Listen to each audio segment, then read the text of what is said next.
YouTube on a computer more powerful than anything humanity could build a few decades ago. This progress and all the wonderful machines you take for granted are built on a few rare and precious materials with names like terbium, neodymium, or tantalum. Getting these rare materials from the ground into your devices is ugly. The mining industry is responsible for air and water pollution and the destruction of entire landscapes. Dangerous chemicals like cyanide, sulfuric acid or chlorine are used to extract the resources, harming biodiversity, workers and locals. And rare resources are also political tools when countries restrict access to them to get their way. But what if we could replace the mining industry on Earth with a clean process that can't harm anyone? Well, we can. All we need to do is look up.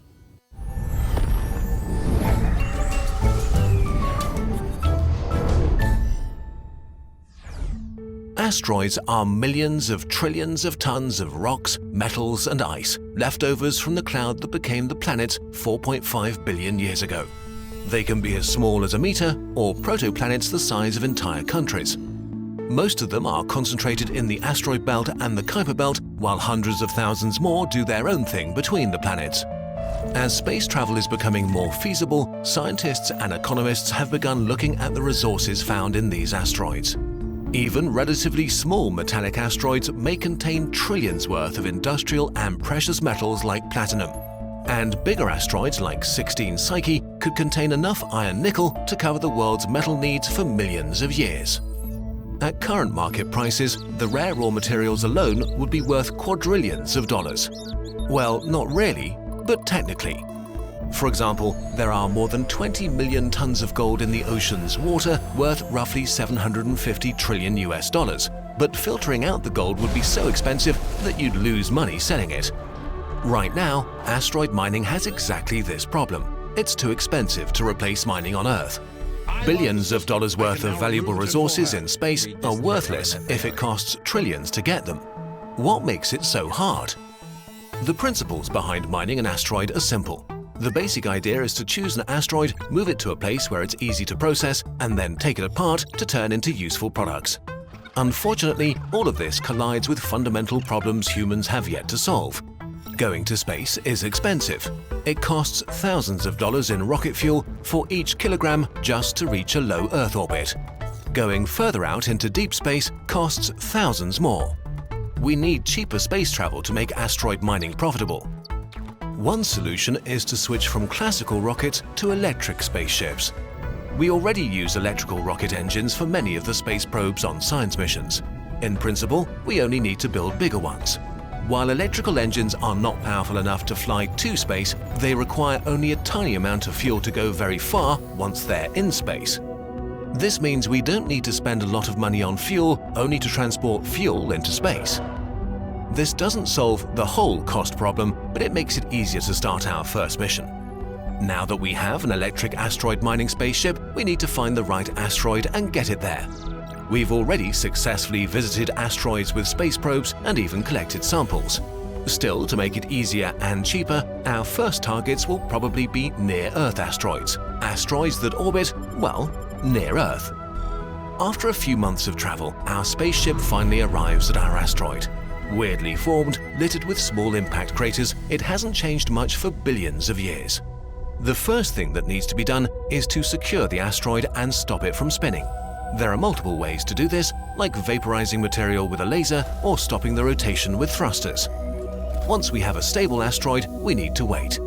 Orbital mechanics are complicated, but if you push something in the right direction at exactly the right moment, you can move very big things with very little force. The amount of math required to be able to calculate the movement of the asteroid and the movement of the spaceship that will inevitably hit the asteroid or stop the asteroid dead in its tracks is so insane that if you are engaged in it, like, you're not a human being in my eyes. You have become something entirely different. You love your father, which is partially what Murat does, literally. I don't think he does the complex mathematics behind it, but he himself is building the spaceship. No shit. That's why SpaceX has so many mathematicians. It's just fucking insane to me, dude. I don't think I like the rendezvous thing on Earth and an asteroid. No, it doesn't. It's solved, though. Computers can do it fairly easily. It's not that complicated, actually. It is for me, okay? I'm a humble meme farmer, okay? I am a mere peasant when it comes to like space, asteroid, orbital mathematics, okay? So we wait for exactly the right moment. Our ship fires its thrusters and nudges the asteroid into a trajectory that takes it near our moon. The moon is useful because we can borrow its gravity. By the way, my brother literally does this. He is an aerospace engineer. I don't know, people wide clap just said this as well, but like my brother is an aerospace and mechanical engineer at Boeing and literally does space imperialism. He is currently working on space imperialism right now. Gravitational pull to Space put the asteroid in colonization. a stable orbit around Earth, which saves even more fuel. Again, the trip takes months, but all the time since our ship was launched has not been wasted. The first space mining and processing equipment has been installed in orbit and is now carefully moving towards the asteroid. The processor works very differently than on Earth. Giant mirrors focus sunlight and heat up asteroid rock to boil out the gases. Grinders break up the dried rocks into gravel and dust, and centrifuges separate dense from light elements. Even if we only extract 0.01% of the asteroid's mass in precious metals, this is still several times more than you'd get from the same amount of ore on the ground. But what now? How do we get our precious metals safely back to ground? There are a few ways, like loading it into reusable rockets that return to Earth from space. Or if our processor contains 3D printers, we can print a faster and cheaper delivery system. Heat-shielded capsules filled with gas bubbles. These can just be dropped into the oceans where ships tow them away. This could be the starting I point. like that it murked a bird. Yeah, birds, dude. Hey, birds. If I see you, it's on sight, burb. Fuck you up. Of humanity's first real steps towards colonizing the solar system. As our infrastructure and experience grows, our missions get more and more sophisticated. Parts and fuel produced on asteroids don't have to be launched from Earth at all. The first mining operation makes the second one easier, and so on. While the space industry grows and precious materials become cheaper, eventually we could stop mining on Earth. Even the idea of toxic mining down here might become something weird and anachronistic, like having an open fire in your living room. Landscapes ravaged by pollution will heal, while the technological wonders we're used to get cheaper and less toxic to make. None of this is science fiction. We don't need fancy materials or new physics to make asteroid mining happen. We could start building this future today. All we need is an initial push. Maybe you could also use a little nudge, not to pursue anything as ambitious as asteroid mining, just to try something new and fun. Okay, the rest of this is ads, but god damn, bro, they literally packed in. That's crazy. They packed in like a 2-minute ad, like it's nuts. A 1-minute ad. We cannot make this future today. This is literally unattainable in our lifetimes. Wait, why? What are you talking about? It absolutely is attainable in our lifetime.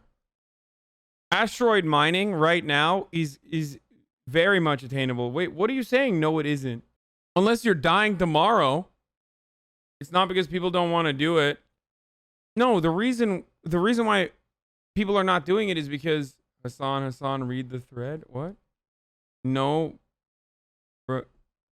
B1 Jin Saming? Is this no virgin shaming? Is he back? I'm just gonna automatically ban. Just because there are startups that convince people to get funding doesn't mean there's any practical capacity. I mean, any sort of advancements made in space travel will benefit the planet, as it always has historically. There are always going to be crazy advancements in technology directly as a consequence of advancements made in space travel. It's not directly for what benefit, lol. Okay, guys, unimaginable. Okay, it's not when you figure out a way to like 3D print a container that you can blast back onto the planet in space from space. There could be like a completely separate technology that you figured out as a consequence of that, while you were on the pathway of building the tech that did not exist beforehand. Isn't this how we got to refrigerators? Like, space travel has always led to significant gains in technology, in everyday technology, like microwaves and shit. Radar led to microwaves. Before I listen to you have to put a Kerbal rocket into orbit. I don't know why you guys are being so dumb about this. I did not recognize that I had no idea I had so many unironic Luddites in the chat. Maybe I shit on like STEM lords too much as a meme because I grew up with the ultimate STEM lord. I think the interest of colonizing space also is lesser of two evils if you consider like material gains being made in an area under a capitalist organization of the economy. Material gains being made or significant advancements in technology could come from one of two things: imperialism on the planet, warfare, and millions of people dead as a consequence of that, and destabilization, or space travel, which doesn't kill anyone. So yeah, forgive me for always wanting to, you know, stand in the side of space travel over imperialism. Here, it led to the invention and discovery of plastic, flash frozen food, prepackaged food, LED lights, CAT scans as an example. No, like, people are unironic and prims, I think, in the chat. We're gonna go extinct before space travel. I think that's part of the motivation, if we're being real, which is always funny. Nah, you just project capitalism, wishful thinking, and many just find it as a BS. What? At least space is literally empty real estate, unlike North America or Africa. That's also true. And also, as far as we know, there aren't any life forms out there. So it's just literally empty real estate. And it's endless empty real estate. I would much rather bring back the space race 2.0 than the Cold War. Okay? That is an infinitely healthier way to get these capitalist dipshits or capitalist overlords to be motivated, perhaps unintentionally, into making significant gains that will improve our lives. 100% on board with space exploration, the final frontier, all that stuff. I also personally think it's cool too, beyond the things that I just mentioned. It's only going to benefit rich people anyways. Yes, you're right. Poor people do not have a microwave in their apartments. You're correct on that one. Or a refrigerator, or no one uses plastic. Like any number of different things that came as a consequence of the technological gains made in both military warfare and also space exploration. Do you actually believe we are a unique planet that contains life out of the millions of planets out there? No, of course not. Of course not. But what I'm simply stating is, in our lifetimes, or even in a million lifetimes, I think that we do not have the capability of ever, unless there's like a gigantic leap in, like, I don't know, quantum computing, or we figure out a way to hit like light speed and can go and explore other galaxies in a reasonable amount of time in one lifetime, which is not going to happen anytime soon, in my opinion. Barring any sort of like significant technological expansion, I'm talking about what we are capable of doing, and in the vicinity that we can potentially traverse in the next 100 years, we don't have any life forms. And that even includes Mars, maybe, that might have a life form. There's nothing in space, Omega Lol. I mean, space is infinite, dude. I mean, it's constantly expanding. To say that there is no life forms is silly. Does it mean that they're going to be humanoid? Maybe. There could be. That is even a possibility. But there's definitely it's impossible for there to not be anything that you would consider to be life.